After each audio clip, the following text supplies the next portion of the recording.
आप सभी को संविधान दिवस की हार्दिक शुभकामनाएं। कुछ ही समय में कार्यक्रम का शुभारंभ होगा।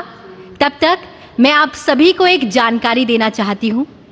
आप सभी के पास इंटरप्रिटेशन की सुविधा है। यदि आप हिंदी में किए जाने वाले इस संबोधन को अंग्रेजी भाषा में चुनना चाहते हैं तो आप सभी के सामने हेडसेट्स की व्यवस्था है। आप चैनल को चेंज कर आप उसे अंग्रेजी भाषा में भी सुन सकते हैं। यदि आप अंग्रेजी भाषा को हिंदी में सुनना चाहते हैं तो आप हिंदी का चयन कर सकते हैं। 2 चैनल्स की उपलब्धता है, 1 और 2, और आप सभी के सामने हेडसेट्स की व्यवस्था की गई है। कुछ ही समय में कार्यक्रम का शुभारंभ होगा। बहुत बहुत धन्यवाद।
These are the visuals we're getting for you from the Central Hall of the Old Parliament building in the national capital. The event will be marking the 76th anniversary of the Constitution Day, the day it was adopted. These celebrations will witness the participation of Vice President, Prime Minister, Speaker of Lok Sabha, members of Parliament from both the houses, among others. President Draupadi Murmu will be leading the celebrations to mark the Constitution Day at the Old Parliament building's historic Central Hall. 2025, this year, marks the 76th anniversary of the adoption of the Constitution by the Constituent Assembly. The President will be leading the reading of the preamble to the Constitution of India during the program. The arrival of the President is awaited at the Central Hall of Parliament. Just a short while back, we saw Vice President S. Radhakrishnan arrive at the Central Hall. Prime Minister Narendra Modi, along with Lok Sabha Speaker Om Birla, were present.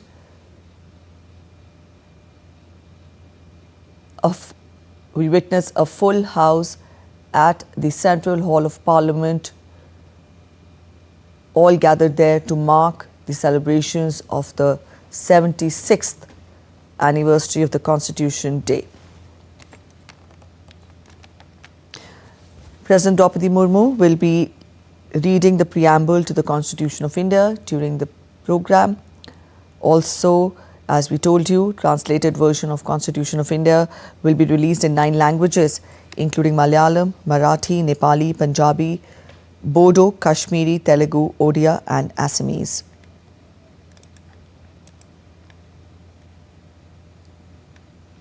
The Prime Minister has also written to the citizens of India on the occasion of the Constitution Day today, recalling the historic adoption of the Constitution in 1949 and also underlining its enduring role in guiding the nation's progress. These are the visuals we are getting for you from the Central Hall of the Parliament building. Constitution Day in India is also known as Samvidhan Divas. As we told you, it is marked annually on November 26th, and it is done so to reflect the country's transformative journey and how it promotes and affirms its commitment to constitutional ideals and democratic traditions. The day commemorates the official adoption of the Indian Constitution on November 26, 1949. The chief architect or the father of the Indian Constitution, Dr. B.R. Ambedkar, had said that the Constitution is not a mere lawyer's document. It is a vehicle of life, and its spirit is always the spirit of the age. And this is what reflects in today's times as well, when the spirit of the Constitution reflects the spirit of the age we are living in.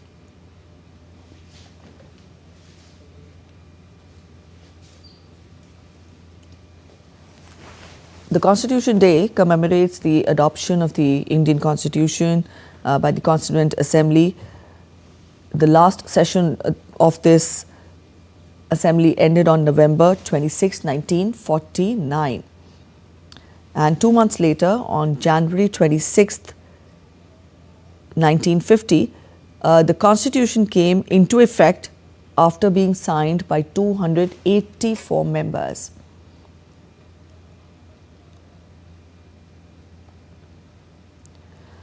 When we talk of this date, then this date was chosen,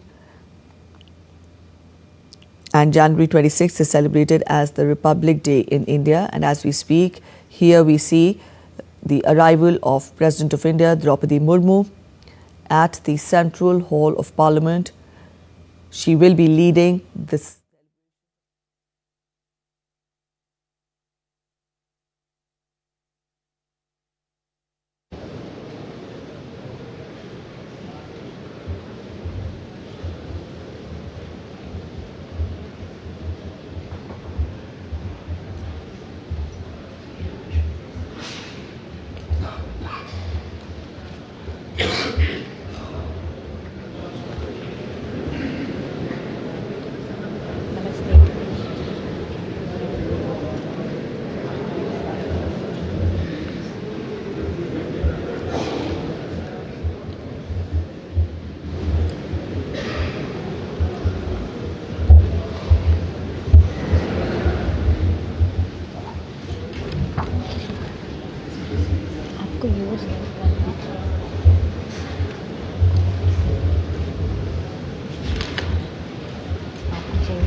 second room में last में।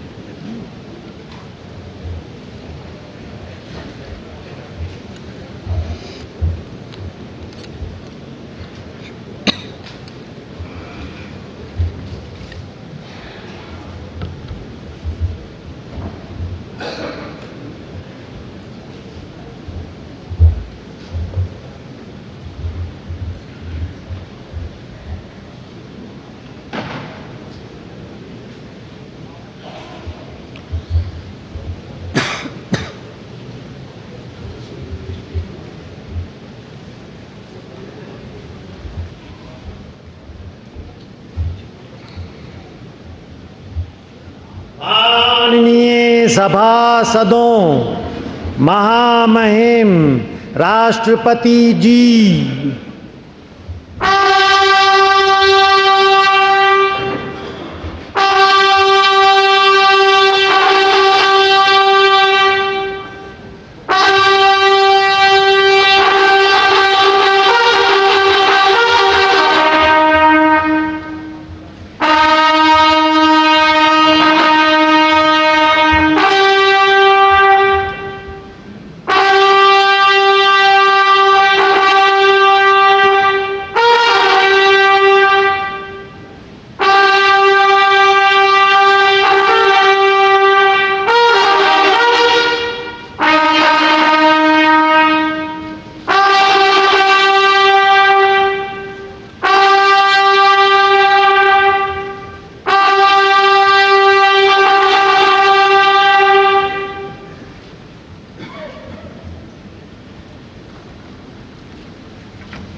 भारत माता की।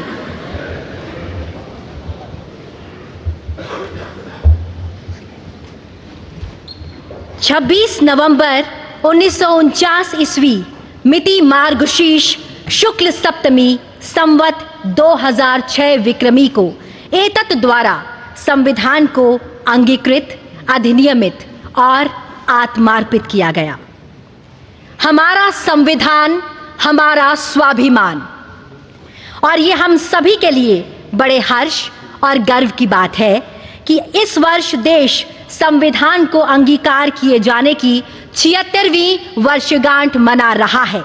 नमस्कार आप सभी का, आप सभी माननीय विशिष्ट जनों का इस ऐतिहासिक केंद्रीय कक्ष में हार्दिक स्वागत, अभिनंदन एवं आप सभी को शत शत वंदन।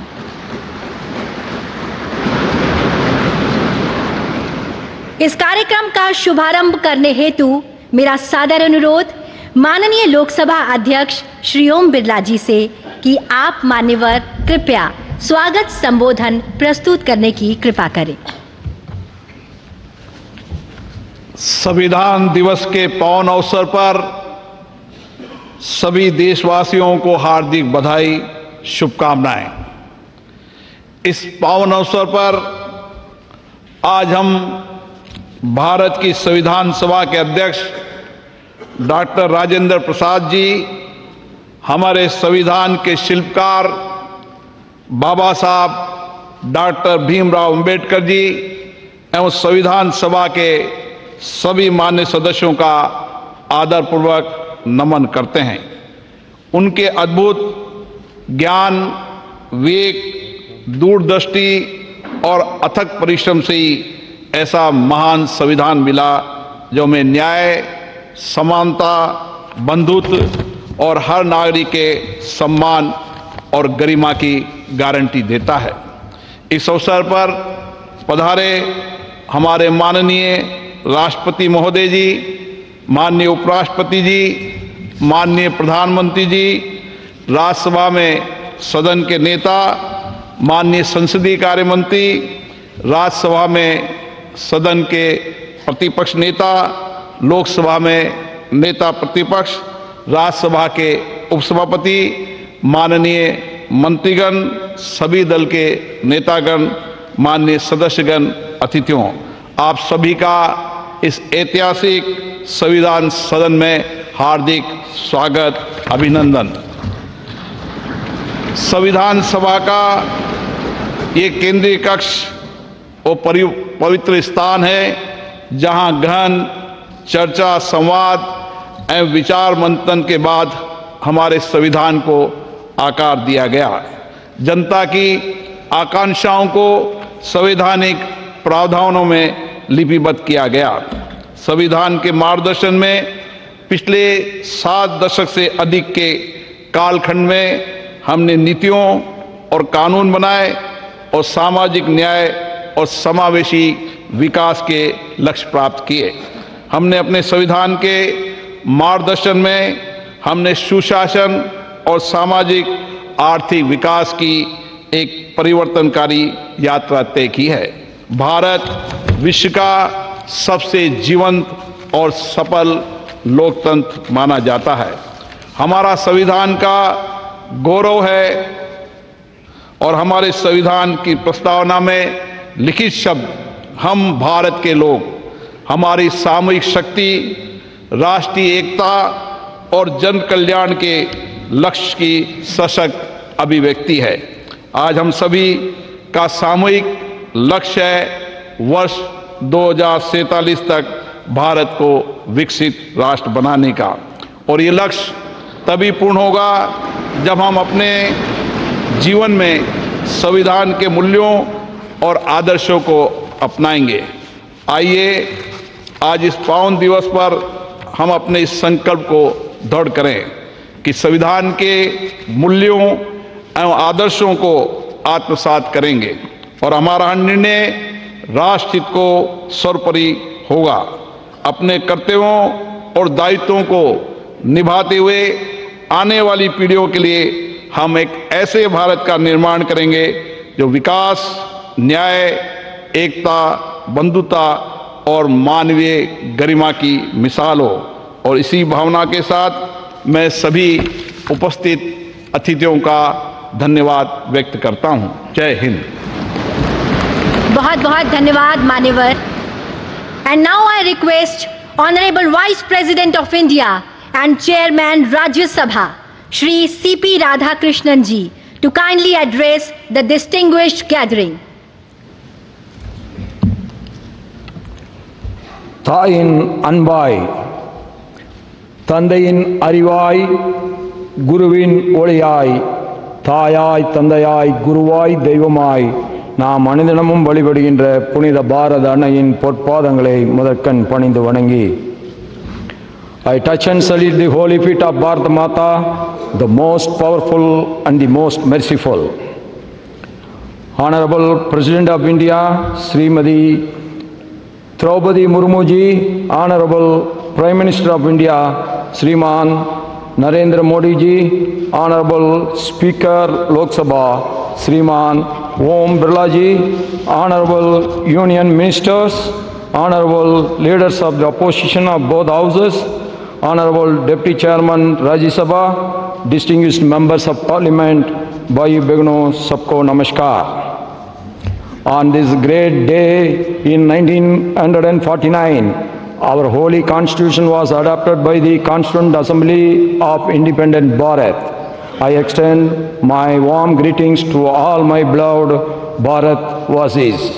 Since 2015, we have started observing 26th November as the Constitution Day every year, Samvidhan Divas. Now it has become the pride celebration of every Indian. Our great extraordinary leaders like Baba Saheb, Dr. Bhimrao Ambedkar ji, Dr. Rajendra Prasad ji, Sri N. Gopalaswamy Iyengar, and Sri Alladi Krishnaswamy Iyer ji, Sri K.M. Munshi ji, Durgabai Deshmukh ji, and other great leaders made this constitution in such a way in its every page we see the soul of our nation. Our constitution was drafted, debated, and adopted by our outstanding tall leaders of Mother Bharat in the Constituent Assembly. It embodies the collective wisdom, sacrifice, and the dreams of millions of our countrymen who fought for freedom. The great scholars, drafting committee, and the members of the Constituent Assembly gave insightful thoughts to fulfill the hopes and aspirations of crores and crores of Indians. Their selfless contribution make Bharat as the largest democracy in the world today. Our Constitution was born out of intellect and lived experience, sacrifices, hopes, and aspirations. The soul of our Constitution has proved that Bharat is one and it will be one forever. In the recent years, by adopting pragmatic and saturation-first approach, we have been able to perform well on many development indicators. From nowhere, we are now the fourth largest economy of the world, and very soon we are going to be the third largest economy of the world. That is why the whole world is now looking at us. 25 crore brothers and sisters of India have been liberated from poverty in the last 10 years. This is a historical monument achievement never seen in the human history ever before. With the help of digital technologies, 100 crore people have been covered under various social security schemes. We have made the impossible possible. This year, we commemorated the 150th birth anniversaries of Sardar Vallabhbhai Patel ji, Bhagwan Birsa Munda ji, and also the 150th year celebrations of our patriotic national song, Vande Mataram. The pain and the sacrifice of our freedom fighters inspired us, and it will continue to inspire generations to come. The selfless struggle for independence fosters the spirit of patriotism, pride and loyalty in the young minds of India. The whole world is now celebrating democracy, but democracy is not a new concept to our Mother Bharat. History reveals that democracy has been existing in the places like Vaishali in the north and the Chola rulers adopted Kudavolai in the south.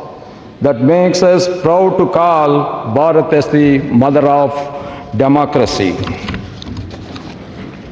No democracy can survive without the consciousness contribution of the citizens.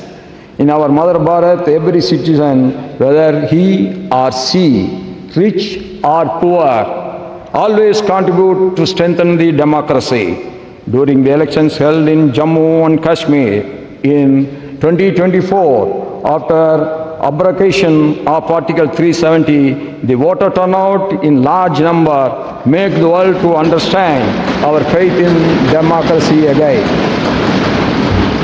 In the recently held Bihar elections, voter turnout, particularly that of women in large numbers, has added another precious diamond in the crown of our Mother Bharat democracy.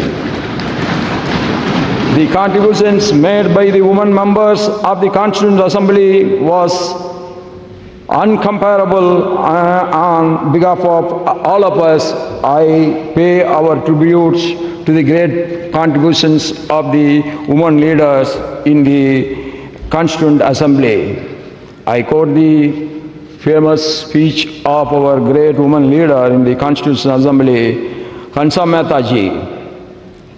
Quote, "We have asked for is social justice, economic justice and political justice," unquote.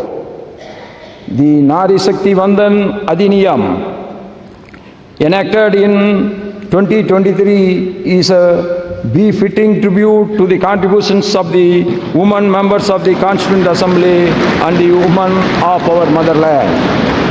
This act will give equal opportunity to our mothers and sisters to come forward and contribute in the nation building to make India the superpower of the world. As the governor of states of Jharkhand, Maharashtra and Telangana, I had the privilege of interacting with the tribal communities.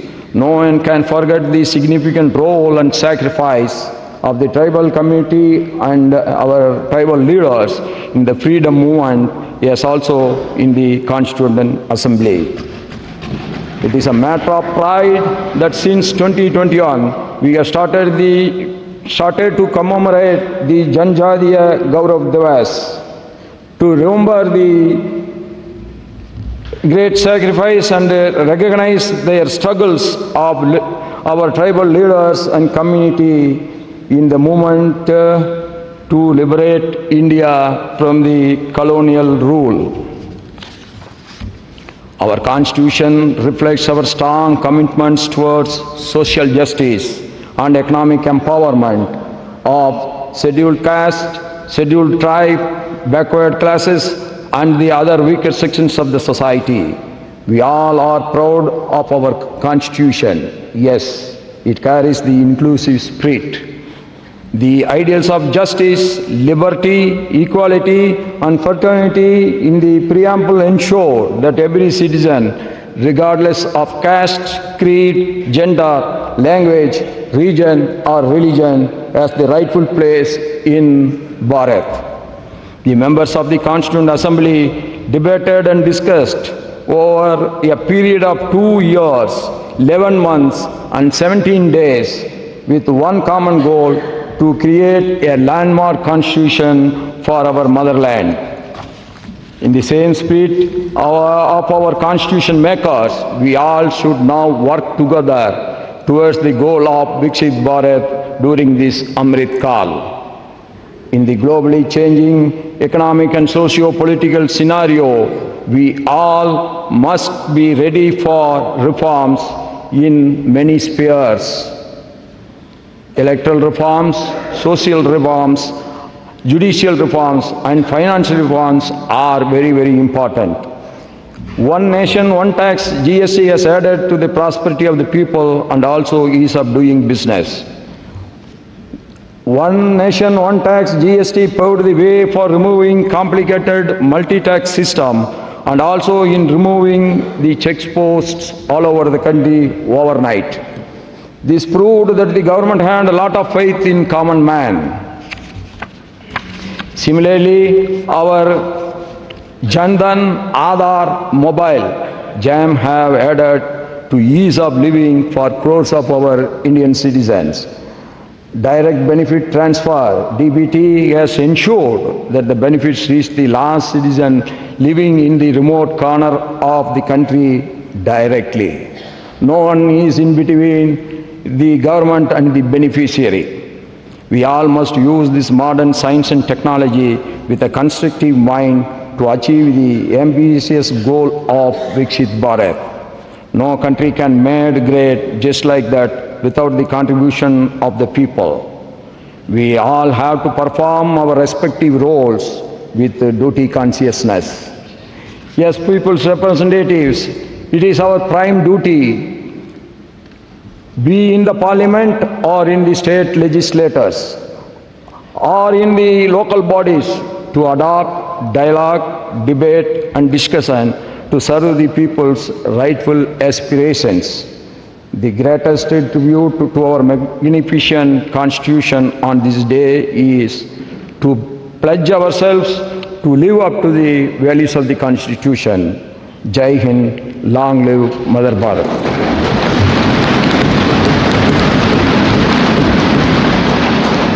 Thank you very much sir.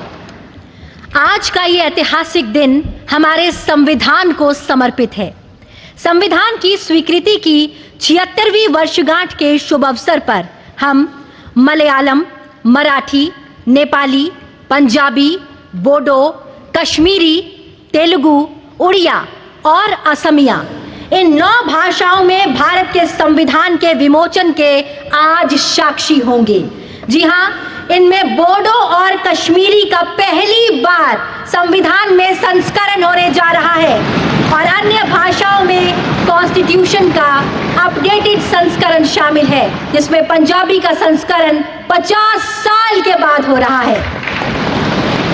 माननीय राष्ट्रपति जी, कृपया इनका लोकार्पण कर इस क्षण को इतिहास में स्वर्ण अक्षरों से अंकित करने की कृपा करें। भारत के संविधान का उसकी 8वीं अनुसूची में उल्लिखित 22 भाषाओं में से 9 भाषाओं असमिया, बोडो, कश्मीरी, मलयालम, मराठी, नेपाली, उड़िया, पंजाबी, तेलुगु का विमोचन किया जा रहा है, जिनमें बोडो और कश्मीरी नवीनतम प्रथम संस्करण है व अन्य भाषाओं में अद्यतन संस्करण है। हमारी ये 9 भाषाएं असम, केरल, महाराष्ट्र, सिक्किम, ओडिशा, पंजाब, आंध्र प्रदेश तथा तेलंगाना और जम्मू कश्मीर संघ राज्य क्षेत्र में जनसाधारण द्वारा प्रयोग में लाई जाती है। बहुत बहुत धन्यवाद।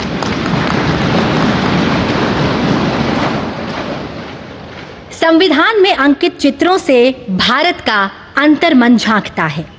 संविधान में इन चित्रों को उकेरा शांति निकेतन के कला भवन के प्राचार्य एवं विख्यात चित्रकार नंदलाल बोस जी और उनकी टीम ने।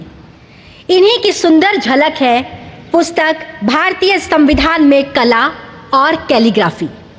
अब मेरा विनम्र अनुरोधन है आपसे माननीय राष्ट्रपति जी कि आप इस प्रकाशन का ई-रिलीज करने की कृपा करें।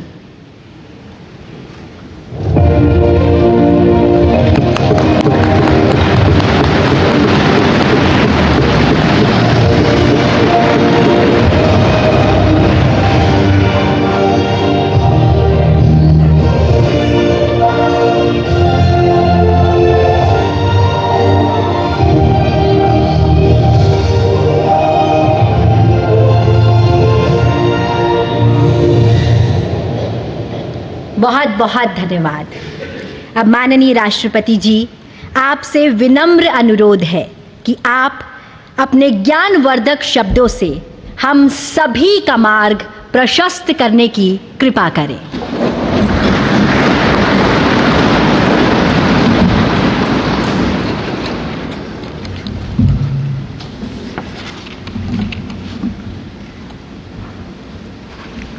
उपराष्ट्रपति श्री सीपी राधाकृष्णन जी, प्रधानमंत्री श्री नरेंद्र मोदी जी, लोकसभा अध्यक्ष श्री ओम बिरला जी, राज्यसभा के उपसभापति श्री हरिवंश जी, राज्यसभा में सदन के नेता श्री जेपी नड्डा जी, राज्यसभा में विपक्ष के नेता श्री मल्लिकार्जुन खड़गे जी, संसदीय कार्य मंत्री श्री किरेन रिजिजू जी, लोकसभा में विपक्ष के नेता श्री राहुल गांधी जी, सभी सांसदगण और प्यारे देशवासियों,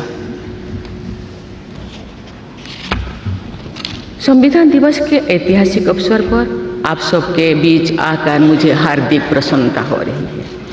आज ही के दिन 26 नवंबर 1949 को संविधान सदन के इसी के केंद्रीय कक्ष में संविधान सभा के सदस्यों ने भारत के संविधान के निर्माण का कार्य संपन्न किया था। आज ही के दिन उस वर्ष हम भारत के लोगों ने अपने संविधान को अपनाया था। स्वाधीनता के बाद संविधान सभा ने भारत की अंतरिम संसद के रूप में भी कर्तव्य निर्वहन किया। प्रारूप समिति के अध्यक्ष बाबा साहेब डॉक्टर भीमराव अंबेडकर हमारे संविधान के प्रमुख निर्माताओं में से थे। बाबा साहेब की 125वीं जयंती के वर्ष में यानी सन 2015 में 24 नवंबर को प्रतिवर्ष संविधान दिवस के रूप में मनाने का निर्णय लिया गया और निर्णय अत्यंत सार्थक सिद्ध हुआ है। आज के दिन पूरा देश भारतीय लोकतंत्र के आधार हमारे संविधान के प्रति तथा उसके निर्माताओं के प्रति आदर व्यक्त करता है। हम भारत के लोग अपने संविधान के प्रति व्यक्तिगत और सामूहिक स्तर पर आस्था व्यक्त करते हैं। अनेक योजनाओं के माध्यम से देशवासियों को, विशेषकर युवा वर्गों को संवैधानिक आदर्शों से अवगत कराया जाता है। संविधान दिवस से मनाने की परंपरा का शुभारंभ करने और उसे निरंतरता प्रदान करने की जितना भी प्रशंसा की जाए और कम। माननीय सांसदगण संसदीय प्रणाली को अपनाने के पक्ष में संविधान सभा में जो ठोस तर्क दिए गए थे वो आज भी प्रासंगिक है। विश्व के विशालतम लोकतंत्रों में जन आकांक्षाओं को अभिव्यक्त करने वाली भारतीय संसद विश्व के अनेक लोकतंत्र के लिए आज एक उदाहरण के रूप में प्रतिष्ठित है।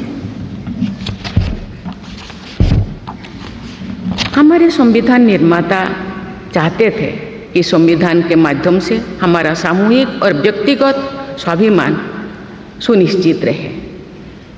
मुझे ये कहते हुए बहुत प्रसन्नता होती है कि बीते दशक में हमारे संसद ने जन आकांक्षाओं को अभिव्यक्त करने के अत्यंत प्रभावी उदाहरण प्रस्तुत किया है। संविधान निर्माताओं की अपेक्षाओं पर खरा उतरने के लिए मैं आप सभी सांसदों को बहुत बहुत बधाई देती हूँ। साथ ही कृतज्ञ राष्ट्र की ओर से मैं संविधान सभा के परम सम्मानीय सदस्यों की स्मृति में सादर नमन करती हूँ। हमारे संविधान की अंतरात्मा जिन आदर्शों में अभिव्यक्त होती है वो आदर्श है सामाजिक, आर्थिक एवं राजनैतिक न्याय, स्वतंत्रता, समता और बंधुता। मुझे ये देखकर हर्ष होता है कि इन सभी आयामों पर संसद सदस्यों ने संविधान निर्माताओं की परिकल्पनाओं को यथार्थ स्वरूप प्रदान किया है। हमारी संसदीय प्रणाली की सफलता के ठोस प्रमाण के रूप में आज भारत विश्व की तीसरी सबसे बड़ी अर्थव्यवस्था बनने की ओर तेज गति से अग्रसर है।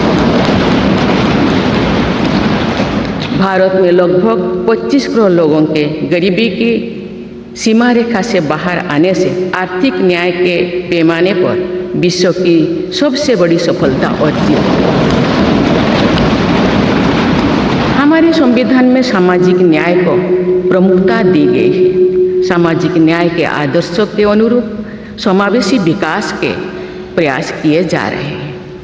ऐसे अनेक प्रयासों में इकोनॉमिकली वीकर सेक्शंस के लिए शिक्षण संस्थाओं और रोजगार में आरक्षण का प्रावधान करना, दिव्यांगजनों की परिभाषा को विस्तार देते हुए उनके हित में विशेष अधिनियम लागू करना और उसे कार्यरूप देना तथा राष्ट्रीय पिछड़ा वर्ग आयोग को संवैधानिक दर्जा प्रदान करना शामिल है। 3 तलाक से जुड़े सामाजिक कुरीति पर अंकुश लगाकर संसद ने हमारी बहनों बेटियों के सशक्तिकरण और सामाजिक न्याय की दिशा में ऐतिहासिक कदम उठाए हैं। देश के आर्थिक एकीकरण के लिए स्वाधीनता के बाद का सबसे बड़ा टैक्स सुधार गुड्स एंड सर्विसेज टैक्स के रूप में किया गया है। आर्टिकल 370 के प्रावधानों को निरस्त करके देश के समग्र राजनैतिक एकीकरण के मार्ग में बाधक बने हुए अवरोध को दूर किया गया। नारी शक्ति बंधन अधिनियम द्वारा वुमेन लीड डेवलपमेंट के एक नए युग आरंभ होगा। नारी शक्ति अर्थात मातृशक्ति के बंधन का हमारे संस्कृति में अत्यंत महत्वपूर्ण स्थान रहा है। इस वर्ष 7 नवंबर से हमारा राष्ट्रगीत वंदे मातरम की रचना के 150 वर्षों पूरी होने के उपलक्ष्य में देशव्यापी स्मरण उत्सव मनाया जा रहा है। ये स्मरण उत्सव भारत माता को समृद्ध, सशक्त और आत्मनिर्भर बनाने का संकल्प का अवसर है। मुझे विश्वास है कि इस राष्ट्रीय संकल्प की सिद्धि के लिए आप सभी सदस्यगण देशवासियों को दिशा और प्रेरणा प्रदान करेंगे। हमारा संविधान हमारी राष्ट्रीय अस्मिता का ग्रंथ है। ये हमारी राष्ट्रीय पहचान का ग्रंथ है। ये कॉलोनियल माइंडसेट का परित्याग करके नेशनलिस्ट माइंडसेट के साथ देश को आगे बढ़ाने की मार्गदर्शक ग्रंथ है। इसी भावना के अनुरूप सामाजिक और तकनीकी बदलाव को ध्यान में रखते हुए क्रिमिनल जस्टिस सिस्टम से जुड़े महत्वपूर्ण अधिनियम लागू किए गए।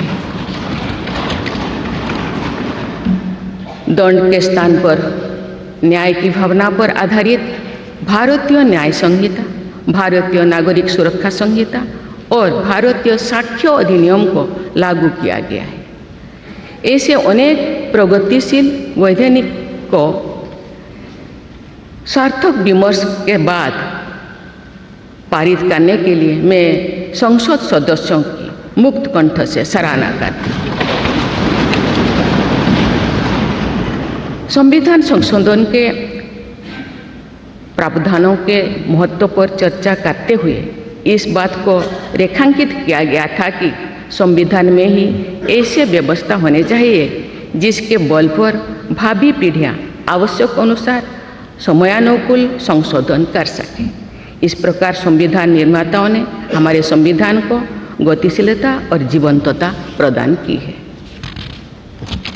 माननीय सांसदगण, हमारे संविधान निर्माताओं ने भारत के लोकतंत्र को संवैधानिक आधार प्रदान करने के साथ साथ हमारी राष्ट्रीय एकता का ताना बाना भी बुना। संविधान निर्माण में अग्रणी भूमिका निभाने के साथ साथ सरदार पटेल ने अनेक रियासतों के विलय का महान कार्य करके भारत की एकता को नया स्वरूप दिया।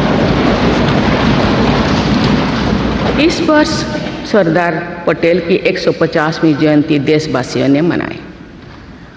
उनकी 150वीं जयंती के उपलक्ष्य में पिछले वर्ष से आगामी वर्ष तक चलने वाले कार्यक्रम के माध्यम से देशवासी राष्ट्रीय एकता तथा गौरव की आदर्शों से जुड़ेंगे।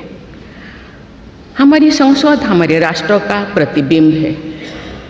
लौह पुरुष सरदार वल्लभ भाई पटेल के आदर्शों को प्रसारित करने तथा कार्यरूप देने में आप सबका योगदान महत्वपूर्ण है।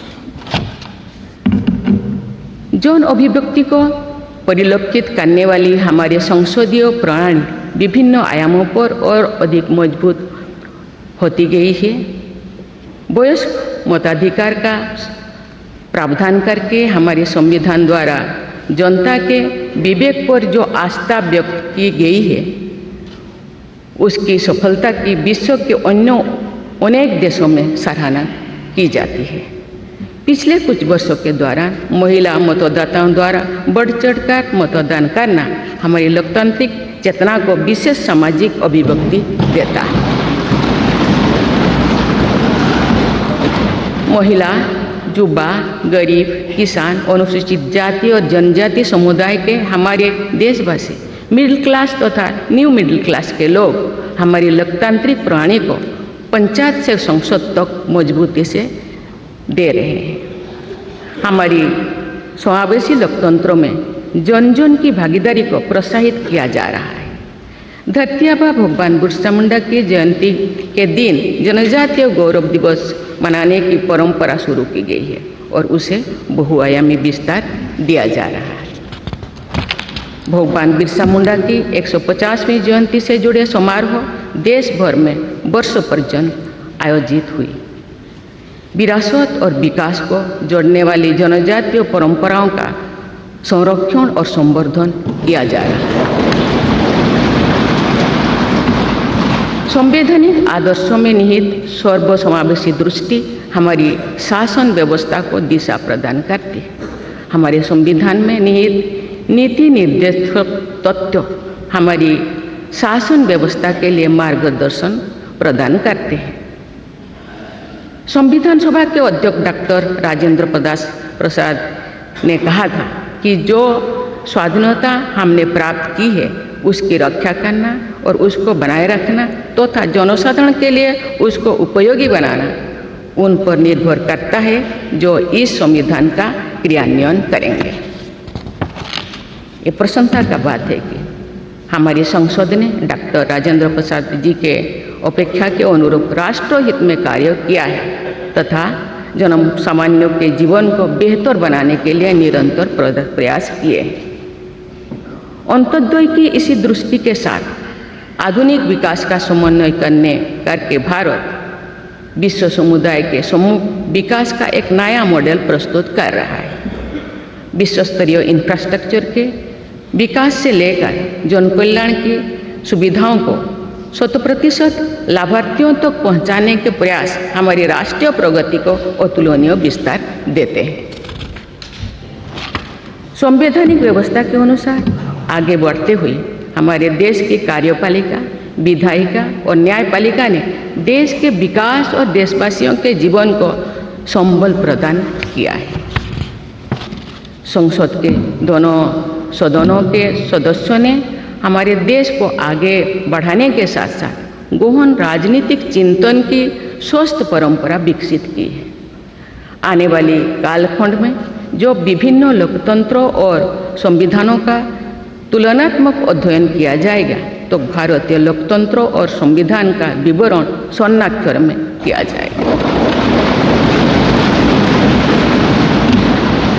आप सभी सदस्यगण हमारे संविधान और लोकतंत्र की इस गौरवशाली परंपरा के संभावक भी है, निर्माता भी है और साक्षी भी है। मुझे विश्वास है कि हमारे संसद के दिशा निर्देश में भारत को विकसित राष्ट्र बनाने के संकल्प को अवश्य सिद्ध किया जाएगा। इसी दृढ़ विश्वास के साथ मैं सभी माननीय सदस्यों को संविधान दिवस की पुनः बधाई देती हूँ और सभी देशवासियों की स्वर्णिम भविष्य की कामना करती हूँ। धन्यवाद। जय हिंद, जय भारत।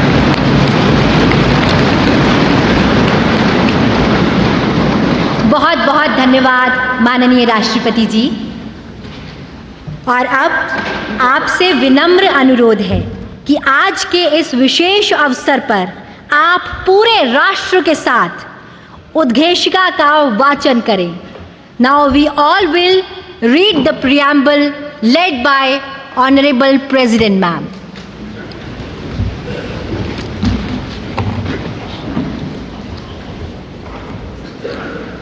हम भारत के लोग भारत को एक संपूर्ण प्रभुत्व संपन्न सामाजिक पंथनिरपेक्ष लोकतंत्रात्मक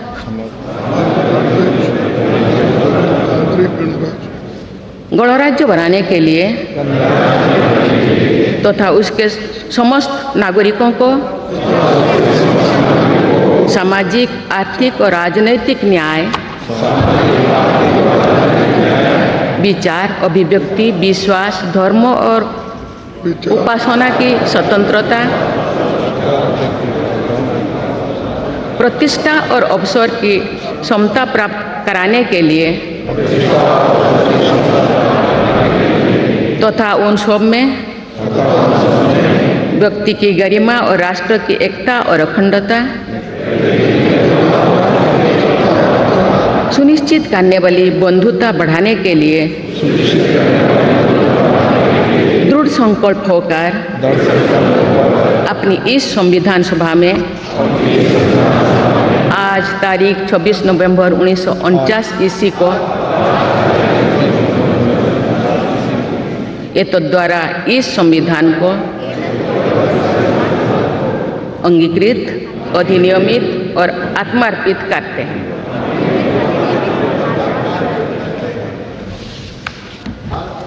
भारत माता की जय। और अब राष्ट्रगान का सम्मान।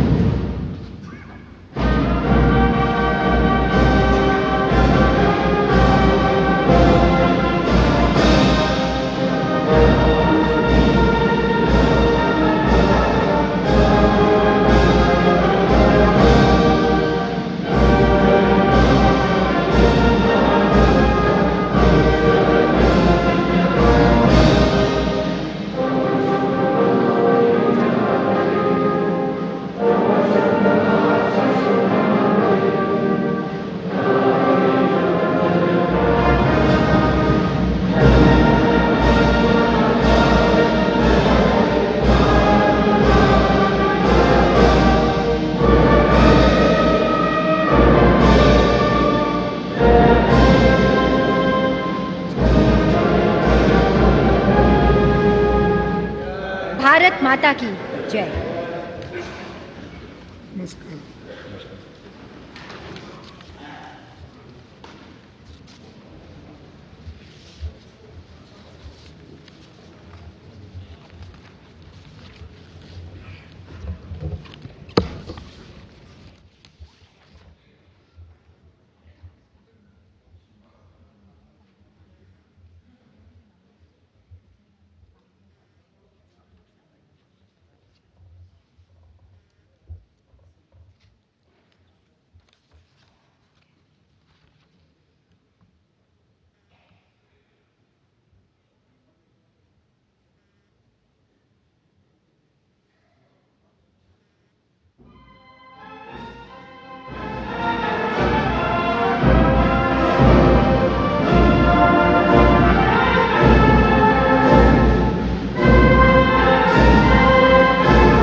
आप सभी का बहुत बहुत धन्यवाद।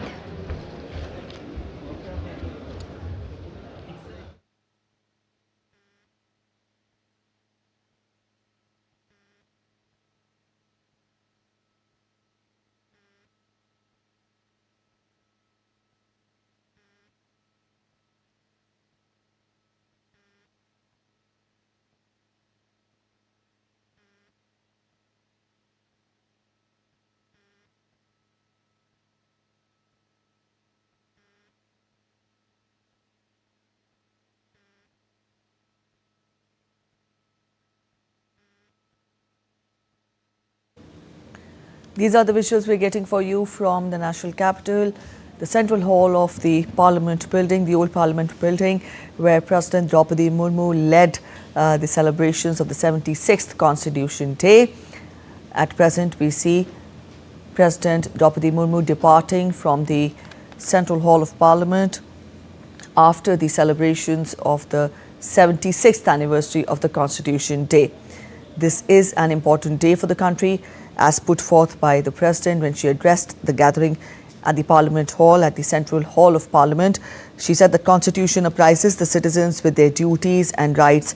She mentioned how constitutional values are relevant in today's times and how this will facilitate achieving the country's ambition of becoming the third largest economy in the world.